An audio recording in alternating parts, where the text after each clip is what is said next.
What if a single name Natalie. could define your purpose? Me? Yeah. I got a reason. Your identity, and even your reality. Remember Sammy Jankis? Sammy Jankis had the same problem. For Leonard Shelby, John G. was that name. John Edward Gamble. John Edward Gamble, John G. Do you know him? No. In fact, it became an obsession. Killed my wife. He took away my fucking memory. He destroyed my ability to live. It was his compass, the one thing that guided him toward vengeance. Discount in. Natalie. Teddy. But in Christopher Nolan's Memento, this compass doesn't lead to justice. You don't want the truth. You make up your own truth. This is the story of how one name unraveled a man's past, present, and confusing future.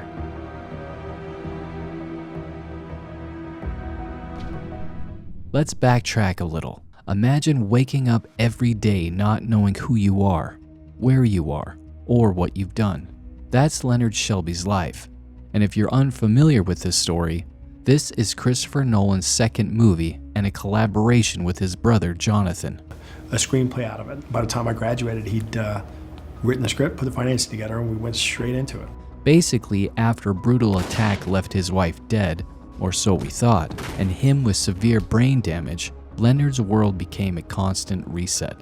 All thanks to an injury to his hippocampus, causing a condition called anterograde memory loss, Anterograde memory loss. which meant that he couldn't form new memories, and everything just vanishes in minutes. Now, this makes the average person helpless, but Leonard isn't someone I'll describe as that. He's built a system and conditioned himself to remember his disability. Conditioning didn't work for Sammy, so he became helpless. But it works for me. He had Polaroid photos with notes, scribbled reminders, and permanent tattoos that screamed at him from his skin. We can view these as merely random clues, but try to think of them as his survival guide. And inside the survival guide, one name got to be at the center of it all: John G. To Leonard, John G. is the man who destroyed his life. That name was what kept him going and became his reason to get up every day. I got a reason. But what happens when the name you trust might be wrong? You really do need a system if you're gonna make it work. What if John G. isn't who you think they are? I'm disciplined and organized. I use habit and routine to make my life possible. I mean, even without anterograde amnesia, memories fail us. You can question everything. You can never know anything for sure. And with his condition, without rock-solid sources where those memories are video recorded, then you're just a new person living in an old body. That's who you were. That's not what you become. Even with videos, you can still get things wrong. You don't want the truth.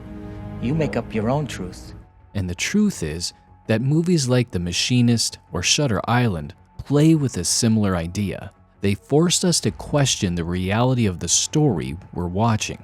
But what makes Memento different is how it traps us in Leonard's broken mind. We watch his confusion, and Nolan also forces us to live it. And by the time we reach the beginning of the story, the truth about John G., we're left asking, was the journey even worth it? Who's the bad guy? Is it Teddy? Was Natalie actually wrong for trying to use him? Let's put ourselves in Leonard Shelby's shoes for a moment. You do not know who you are. Imagine losing every new memory within minutes. Do not trust her. You wouldn't know who to trust, what you've done, or where you're going. Chaos, right? But for Leonard, there's one constant: the name John G. To him, this name was more than just a hint. It became his anchor. It is what helps him stay in one piece. That's why Leonard had it tattooed on his skin, writes it on Polaroids, and says it to himself over and over like a chant. It became his mission and identity. But that is exactly the problem and the twist in this movie. That anchor doesn't keep him stable. It in fact pulls him down. because as the story goes on, we see how John G. stops being a guide and becomes a chain. You can't trust a man's life to your little notes and pictures. Why not? Because your notes could be unreliable. A chain that keeps him tied to his pain, his rage, and eventually his own lies. It's in these lies that Christopher Nolan takes the concept of John G. and flips it on its head. In fact, this is where I started to respect his storytelling genius.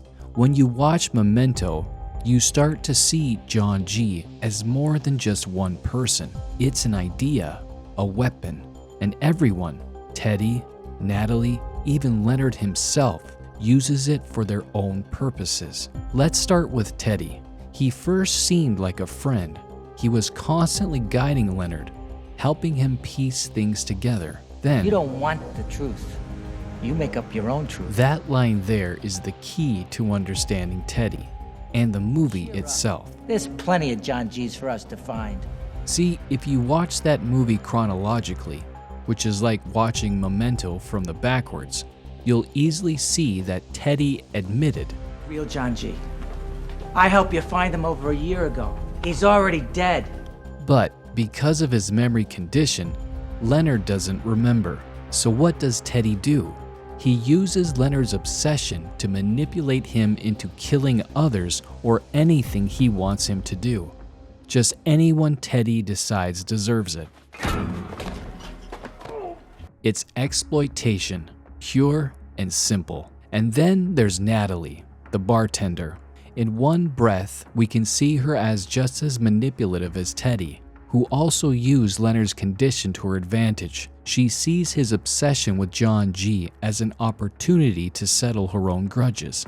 I told him about your car. Why? He was beating the shit out of me. I had to tell him something.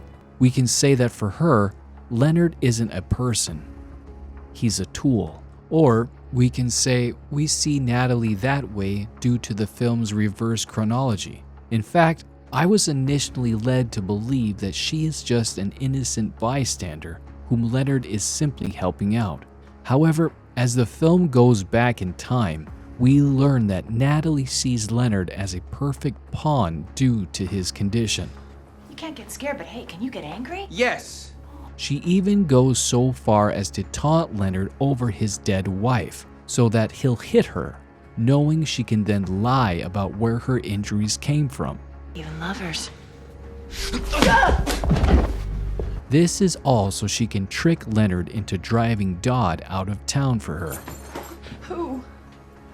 Fuck Leonard. Dodd beat the shit out of me. But is that even her fault? And she's starting to figure out ways of turning the situation to her advantage.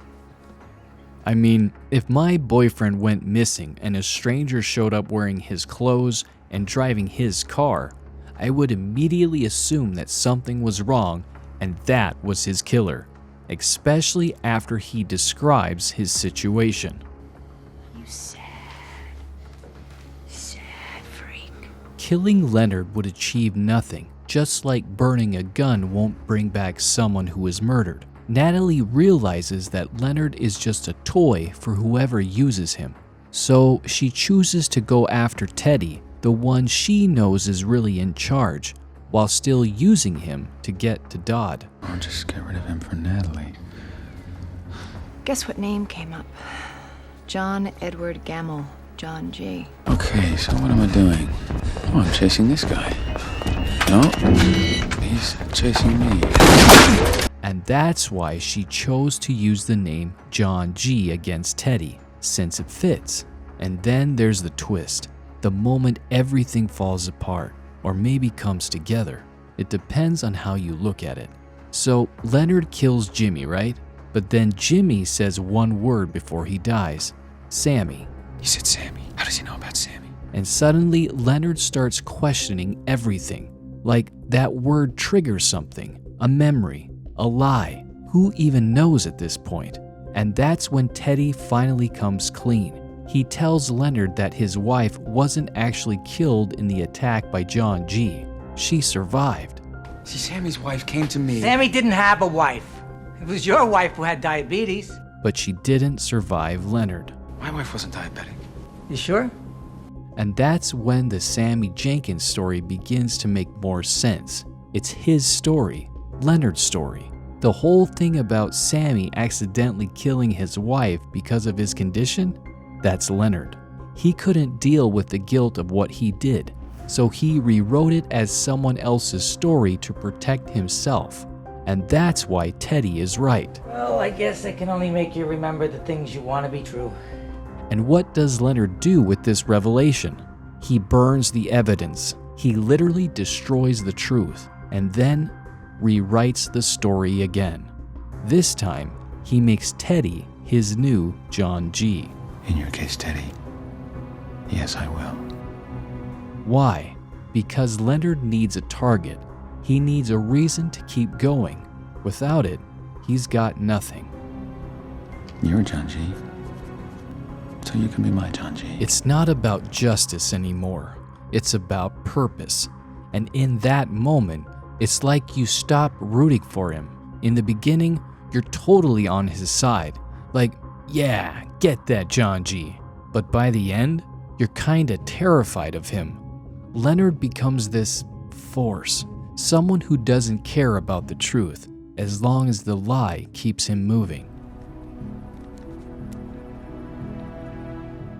In the end, Leonard isn't solving a mystery, he's building one, and in doing so, he traps himself in a loop, a cycle of revenge that he can never escape because he doesn't want to. In fact, I went from rooting and caring about him in the first half of the movie to get that John G, to actually being terrified at the very idea of him. Christopher Nolan doesn't just deliver a shocking twist, he delivers a revelation. John G isn't the enemy, at least not anymore. Leonard's biggest enemy is himself.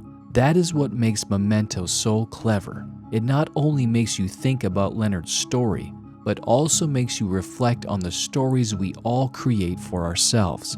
How we all tell ourselves lies, so much that even we start to believe it and make it our reality. We all want to be the main character in the story. Now the question is, what defines who we are? Is it our memories or the stories we tell ourselves about them? For Leonard Shelby, memory is both a weapon and a curse.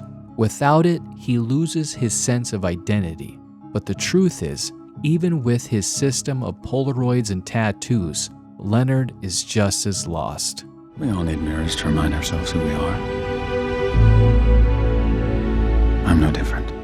Leonard's condition forces him to live in the moment, but his obsession with the past traps him in an endless loop.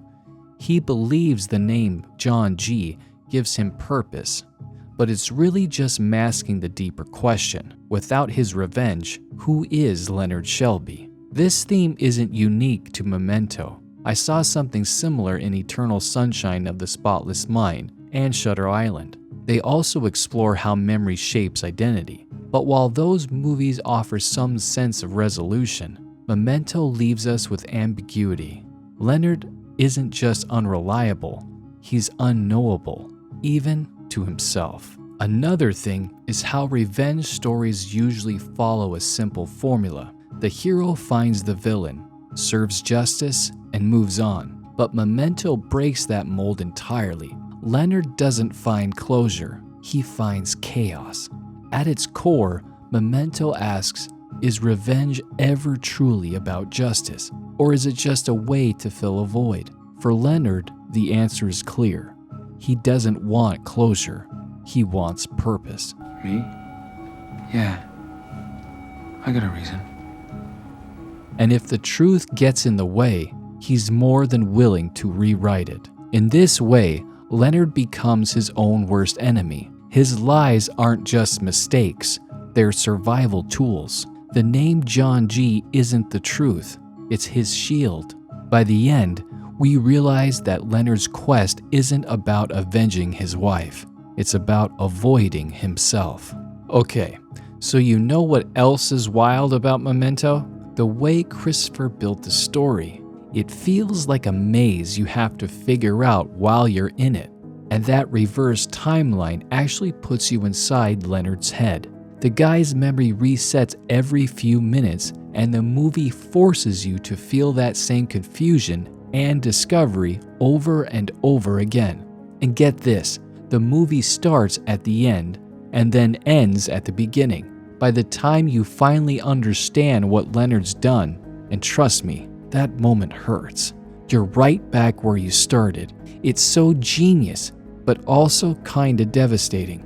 And honestly, that's the point, isn't it? It's not just some "look how clever I am" gimmick from Nolan. The way the story repeats is actually Leonard's life. His memory resets, and so does his story. And what's crazy is, as you're watching, you feel like you're stuck in the loop with him. Like you start asking yourself, if Leonard can't break free from this, what about me? What if I'm stuck in my own loop? It's just, man, it really gets in your head.